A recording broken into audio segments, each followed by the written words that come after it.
Panic attacks are common, and I've realized over the years of working with clients that many people don't even know they're having panic attacks. That's because panic attacks can show up in different intensities and at different times for people.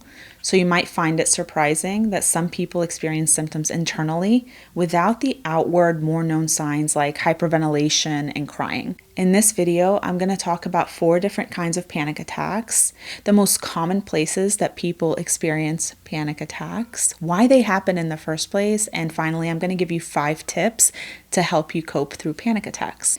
Hi, my name is Micheline Malouf and I'm a licensed therapist, and if you haven't subscribed to my channel yet, please do so. I make videos weekly to help you develop self-awareness and manage your mental health. So what are the different types of panic attacks? Today I'm going to talk about 4 different kinds of panic attacks: expected panic attacks, unexpected panic attacks, loud panic attacks, and silent panic attacks. Expected panic attacks are those that don't surprise you. They're expected because you're aware of the trigger. For example, someone with social anxiety may have expected panic attacks when they're at a party, or someone with agoraphobia may have an expected panic attack while driving. Expected panic attacks are common among those with social anxiety, agoraphobia, or any other specific phobia. The person is aware they have a fear, and they can expect to have a heightened level of anxiety and even panic when they're around the object or are exposed to the situation which they are fearful of. The second type of panic attack is an unexpected panic attack. Unexpected panic attacks seem to happen out of nowhere. They may surprise the person. Although all panic attacks have some sort of trigger, no matter how small, like a scent, a word, or even a fleeting thought, with unexpected panic attacks, the person that's experiencing panic is not aware of what those triggers are. Listen to this example. A recently divorced woman was hanging out with friends at a bachelorette party when she suddenly experienced a panic attack. She thought she was having a great time, but the panic attack seemed to come out of nowhere. She may not be aware of the underlying stressors and triggers that may be present from attending the bachelorette party after her divorce. She may still be grieving. She may still have underlying fears of loneliness. Or if her marriage was traumatic, the bachelorette party might have been triggering some unresolved wounds. These types of panic attacks tend to be associated with life stressors, underlying emotions, and unresolved past trauma. The third type of panic attack is called a loud panic attack.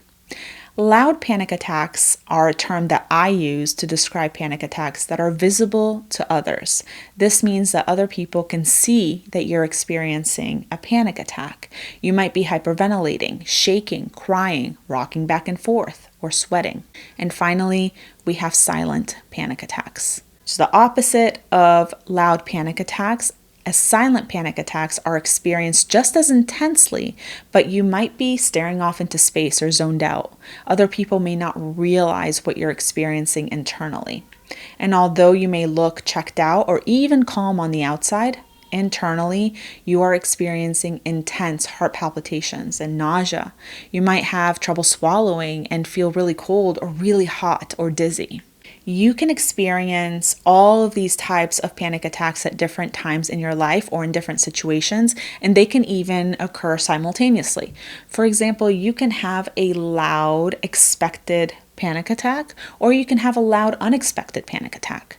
You can have a silent, expected panic attack or a silent, unexpected panic attack. So, what are the most common places people experience panic attacks?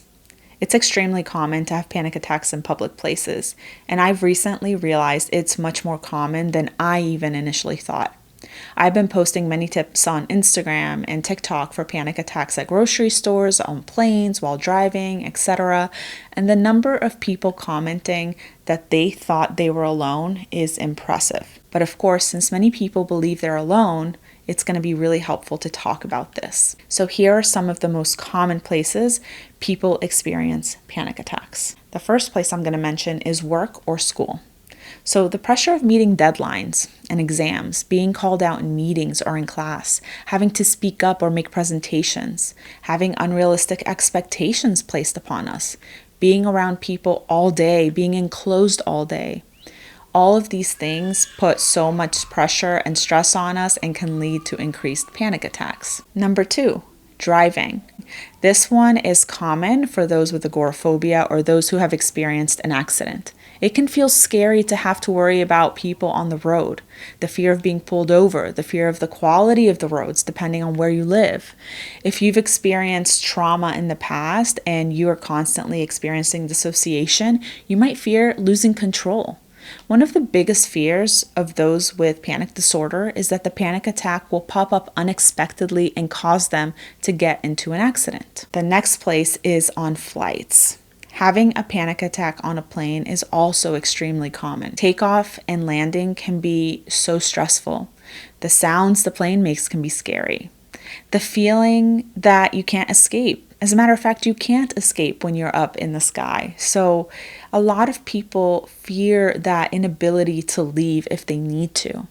Being around a lot of people in that tight enclosed space can cause this, especially if you have a specific phobia like claustrophobia. And finally, one of the most common ones that I want to talk about in this video is the panic attacks that occur at grocery stores. So this one's another common one. Some people report anxiety around finding items, running into other people. The lighting and the sounds cause them to feel overstimulated, which can lead to panic. What places have you experienced panic attacks? Let me know below so I can create a tip for you and maybe other people can relate to that and feel less alone. So what causes someone to experience a panic attack? Panic attacks can have many causes and the triggers can be different for everyone.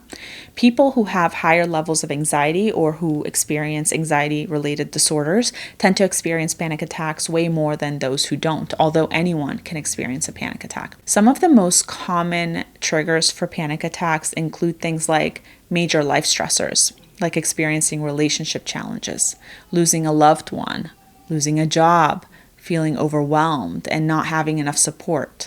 In other cases, it can be a specific kind of anxiety, like a phobia or being exposed to the fear trigger. Or it can be from unresolved trauma, like being triggered to relive a moment either in a visual or emotional way. For example, if we went through an abusive relationship where we experienced a lot of yelling, we could experience panic attacks at the sound of loud voices. So, how can I help myself or help someone else who's experiencing panic? Here are 5 tips. The first tip is to keep a log of your panic attacks and see if you can learn more about your triggers. Keep a log of when they're happening, how long they last, who's around you, what kind of mood are you in, what have you been thinking about. If you become more aware of your triggers, then you can implement coping skills or plan accordingly. Number 2, have 2 categories of coping skills: your daily coping skills and your emergency coping skills. Daily coping skills are the skills that you do daily, even when you're having a great day. This is to help exercise your mind and body to get used to these coping skills. These include things like deep breathing, mindfulness activities, journaling, working out, etc. Mindfulness-based skills will only work when you have a panic attack if you have been practicing daily. Many people I know tend to get frustrated with mindfulness-based skills like deep breathing because they don't practice daily. And so when they try to implement those skills when they're having a panic attack, it doesn't work. This is because you cannot learn something new or start to feel calm using something new when you are in a fight or flight state. As a matter of fact, if you only practice deep breathing or mindfulness when you're anxious, you will actually create an association between the anxiety and the mindfulness activity, which can lead to that activity becoming the trigger for panic. So, set aside 5 to 10 minutes a day to practice deep breathing, progressive muscle relaxation, the 5-4-3-2-1 grounding tool, or whatever your favorite grounding tool is to get your mind and body used to these skills. I actually have some great videos that are guided meditations. One of them is a progressive muscle relaxation to help release tension from your body. The other one is thoughts on a stream.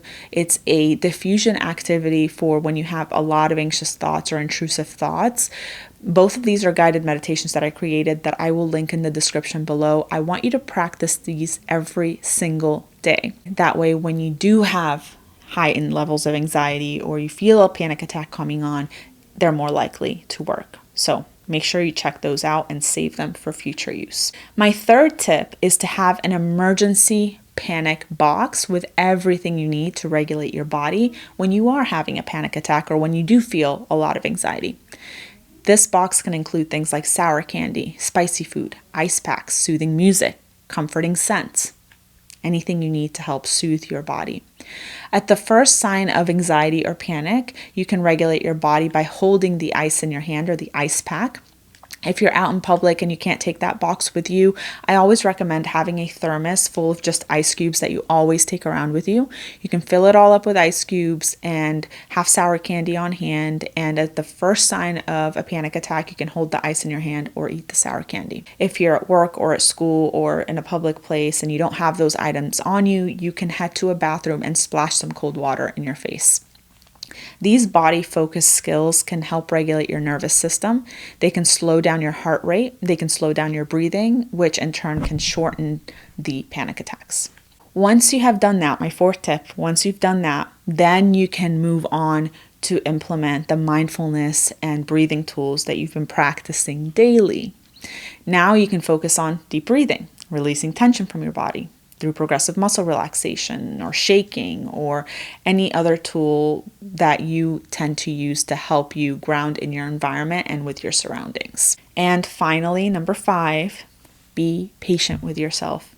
Panic attacks are scary, they're intense, and it will take time for your body to respond to these coping tools. So it is so important that you be patient with yourself and that you practice daily. I hope that you learned something new from this video.